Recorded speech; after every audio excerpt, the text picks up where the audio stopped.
Jorge Jesus ou Jorge Sampaoli já há um favorito para assumir o lugar de Vitor Pereira, agora de forma oficial demitido pelo Flamengo. O vídeo de hoje do canal do Nicola traz novidades sobre o tema e fala também sobre a permanência de Eduardo Cudê no Atlético Mineiro. Preciso te atualizar sobre o Corinthians com uma definição em relação a reforços. Já o Grêmio colocou um preço bem alto por uma de suas principais joias.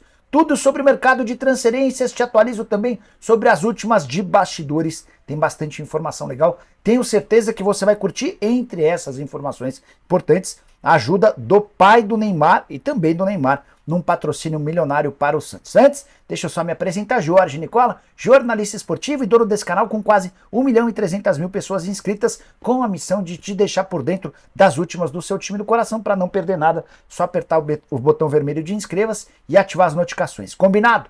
Bora começar o vídeo com o tradicional giro de notícias e a primeira informação é sobre o Flamengo. Matheus Uribe, o colombiano que pertence ao Porto e interessa ao rubro-negro, acaba de receber uma proposta de 3 milhões de euros por temporada do Atlético de Madrid, ficando mais distante do rubro-negro. Bora falar sobre a minha portuguesa Marzagão. Volante super identificado com o torcedor, acaba de renovar seu contrato até o fim do Campeonato Paulista de 2024. Ele chegou em 2021, já tem 59 jogos e 3 gols marcados. Foi campeão paulista da Série A2 na temporada passada. Bora falar também sobre Renato Augusto, que passou na manhã dessa terça-feira por uma artroscopia no joelho direito. Período de recuperação pode chegar até 2 meses.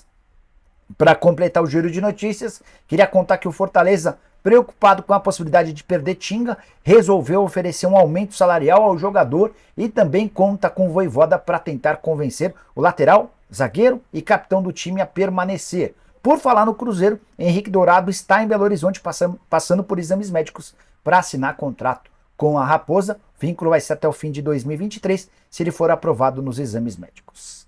Quero falar agora sobre o Grêmio, que decidiu colocar um preço bem alto para negociar Bitelo. Para quem não conhece, esse jogador virou titular na temporada passada, formado na base do Cascavel, mas chegou para as categorias de base do Grêmio. 23 anos de idade, na atual temporada, 4 gols e 3 assistências. Jogador de enorme potencial, com muita força física, mas com enorme qualidade com a bola nos pés. Um dos diretores do Grêmio, o Antônio Brum, deu uma entrevista definindo um preço para o jogador. Dá uma olhada na frase, abre aspas. Por 8 milhões de euros a gente nem conversa.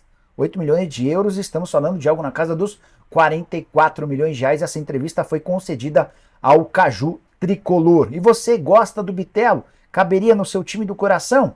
Quero falar agora sobre o Corinthians, que está buscando reforços ou um reforço para o lugar do Renato Augusto. Mas Alessandro, o gerente de futebol alvinegro, colocou ou jogou um balde de água fria nos torcedores alvinegros. Ele deu uma entrevista dizendo que a chance de contratação nessa janela de transferências é muito pequena. Apesar de ainda restarem 9 dias, você lembra que a janela de inscrições para clubes brasileiros que contratem atletas que disputaram o campeonato estadual vai até o dia 20. A declaração do Alessandro foi a seguinte, abre aspas. Substituir o Renato com as características que ele entrega para a equipe é impossível nesse momento. Está bastante claro que é praticamente impossível. A gente entende, nesse primeiro momento, que é hora de dar confiança aos nossos atletas que compõem o elenco, fecha aspas. Para mim, um enorme equívoco. Eu acabei de contar para vocês que o Renato Augusto pode perder até 2 meses ou 14 partidas. Jogos da Copa do Brasil, da Libertadores, do Campeonato Brasileiro, e não há uma peça de reposição para essa função. O Corinthians precisava ir ao mercado para buscar um atleta com características parecidas, ainda que não seja tão talentoso quanto o Renato. Ou você pensa diferente, use o espaço para comentários e avalie, beleza? Bora falar agora sobre o Santos. Excelente notícia para o Peixe.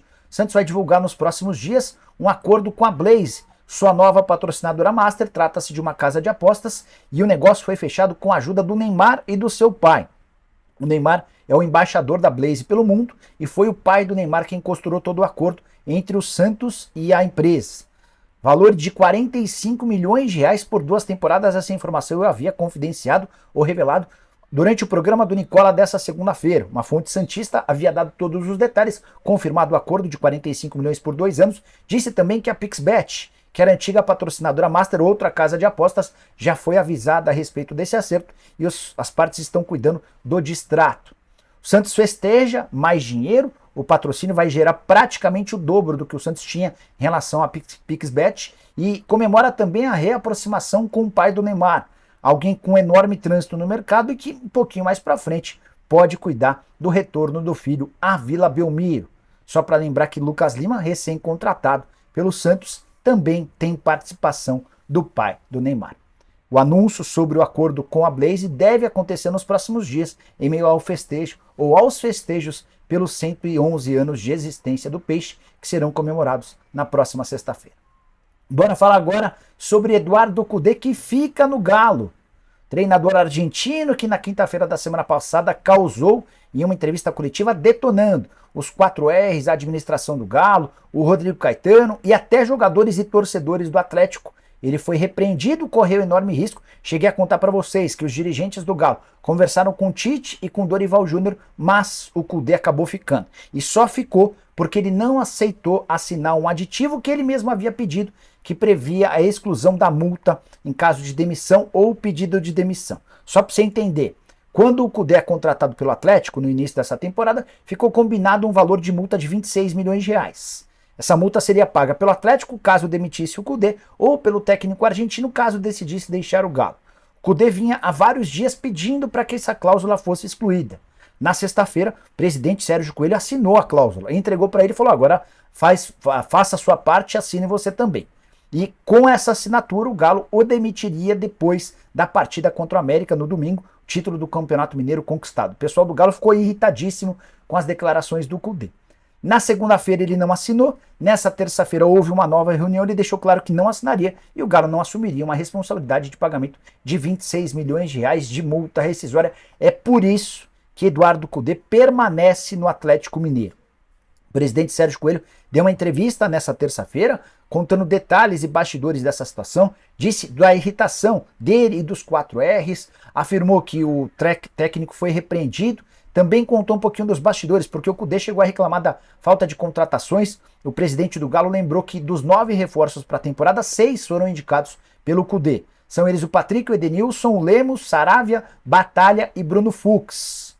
O presidente ainda contou que para a lateral direita ele havia indicado Preciado, Gilberto e Hugo Malo, nenhum desses foi possível contratar. O Atlético acabou fechando com Saravia. Para a zaga, as tentativas foram por Luan Pérez e Felipe. O Galo não teve condição de adquirir esses jogadores e fechou com o Lemos. Queria saber a sua opinião. O Galo acerta em não mandar embora? Não dava para mandar, né? Como é que você paga 26 milhões de reais? Mas eu queria saber a sua opinião sobre o tema. Combinado? Bora fechar o vídeo para falar sobre o Flamengo. Vitor Pereira, enfim, foi demitido, bem depois da derrota por 4-1 para o Fluminense, que culminou no vice-campeonato. 5 torneios disputados e o VP conseguiu perder todos, num período de mais ou menos 50 dias. Vai embora com 15 milhões de reais na conta, esse é o valor da multa rescisória, que será paga em breve. O Flamengo, que com demissões de técnicos recentemente já gastou 37 milhões de reais. Pergunta que fica agora é: quem vai substituí-lo? O plano A é Jorge Jesus, como eu venho contando para vocês há alguns dias, mas já havia dado todos os detalhes no vídeo dessa segunda-feira. Tirá-lo do Fenerbahçe nesse momento parece ser algo muito próximo do impossível. Ele disputa o título do Campeonato Turco, restam 10 rodadas e ele está a 6 pontos do líder Galatasaray. Tem ainda uma semifinal de Copa da Turquia para disputar. De qualquer forma, o Flamengo procurou e ofereceu 4 milhões de euros. Isso equivale a mais ou menos 1.800.000 reais por mês. Uma pessoa próxima ao JJ me assegurou que a pedida do Jorge Jesus é de 6 milhões de euros ou 2.700.000 reais por mês. 6 milhões de euros por temporada, 2.700.000 reais por mês, trazendo para a nossa moeda e dividindo por 12. Ou seja, há uma diferença de 900.000 reais entre o que oferece o Flamengo e o que pede o JJ, com um detalhe importante: o Jorge Jesus só quer trabalhar no Flamengo a partir do mês de maio, quando se encerra o contrato dele na Turquia. O rubro-negro espera por um novo técnico para já. É por conta desse contexto que Jorge Sampaoli acaba de se tornar o favorito a virar técnico do Fla. Havia contado para vocês há muito tempo que o presidente Rodolfo Landim é fã do Jorge Jesus, ou melhor, do Jorge Sampaoli, que eles trocam mensagens de texto há bastante tempo. Sampaoli não esconde a vontade de trabalhar no Flamengo. Tem uma casa no Rio, já comprou uma casa em Angra. Ele só não foi contratado em outros tempos por conta das dificuldades de agenda. Agora livre, depois de ter sido demitido no futebol espanhol, Sampaoli é a bola da vez. Nunca é fácil negociar com o Sampaoli, é um cara que faz uma série de exigências em relação a salário, comissão técnica e também reforços, mas o Flamengo vai tentar estreitar essa relação para anunciar o técnico argentino muito em breve. A menos que o Jorge Jesus perceba esse movimento e opte por deixar o Fenerbahçe na mão na reta final do contrato, tudo se encaminha para que Sampaoli seja o novo comandante rubro-negro. Prometo ficar de olho nessa história e qualquer novidade eu conto para vocês, quem sabe já durante o programa do Nicola, a partir das 7 da noite dessa terça. Combinado? A gente se vê, abraço, tchau!